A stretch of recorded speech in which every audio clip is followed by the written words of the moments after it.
నా పేరు రాణి, మా హస్బెండ్ పేరు బాలరాజ్ గారు. మేము ఒక 2-3 ఇయర్స్ నుంచి కల్వర్ టెంపుల్కి వస్తున్నాము. మా మ్యారేజ్ అయ్యాక తిను బాగా స్మోకింగ్ అండ్ డ్రింకింగ్ చేయడం వల్ల ఫ్యామిలీతో రిలేషన్షిప్ అనేది తనకి చాలా తక్కువగా అనిపిస్తుంది. అలాగే డ్రింక్ చేసి ఎక్కడ పడితే అక్కడ తను పడిపోవడము, దైవజనులను దూషించడము, సరిగా ఫ్యామిలీ పరంగా కేర్ ఉండకపోవడము, అలా చేస్తున్నప్పుడు మా చిన్న బ్రదరు ఒక్కసారి కల్వర్ టెంపుల్కి వెళ్ళండి, సతీష్ కుమార్ గారు కుటుంబం గురించి చెప్తున్నారు అని చెప్పి అన్నప్పుడు ఒక రోజున తినతో గొడవపడి ఇక్కడ తీసుకొచ్చాను. అయితే వచ్చాక ఆ రోజు సతీష్ కుమార్ గారు, మీరు కొత్త బండి కొన్నప్పుడు బైక్లో ఆయిల్ పోస్తారా లేకపోతే నీళ్లు పోస్తారా అని చెప్పినప్పుడు ఆ రోజు ఆ వాక్యం ఈయన చాలా ఆకట్టుకుంది. ఆ రోజు ఈయన నాతో అన్నారనమాట, నేను అదేమిటి మందు తాగుతూ నా శరీరాన్ని పాడు చేసుకుంటున్నాను, ఇది దేవుడిచ్చిన దేహం కదా, నేను దేవుని విషయంలో ఎంతో మందిని దూషణగా మాట్లాడాను, అలాగే ఈరోజు ఇక్కడికి వచ్చినాక దేవుడు ఎలా ఆశ్చర్యకార్యాలు చేస్తున్నారో అని తిని తెలుసుకోగలిగారు. మా స్థితిగతులు అనేవి చాలా వరకు ఈ రోజున మారాయి. అలాగే మేము పిల్లల కోసం ఎంతగానో దేవుడిని అడిగాము.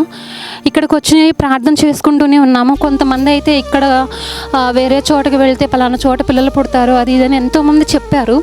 అయినా కానీ నేను దేవుడి మీద భారం వేసి నాకు ఆశీర్వాదం అనేది ఇక్కడే కావాలి అని చెప్పి నేను అడిగాను. అయితే అనుకోని రీతిలో దేవుడు మాకు కమల పిల్లని దయచేశాడు.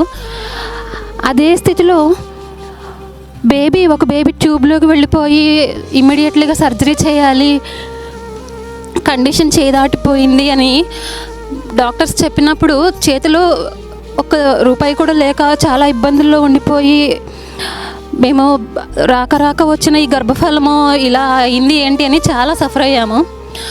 కానీ నేను దేవుణ్ణి విడిచిపెట్టలేదు. మేమిద్దరం కలిసి దేవుడిని అడుగుతూనే ఉన్నాము.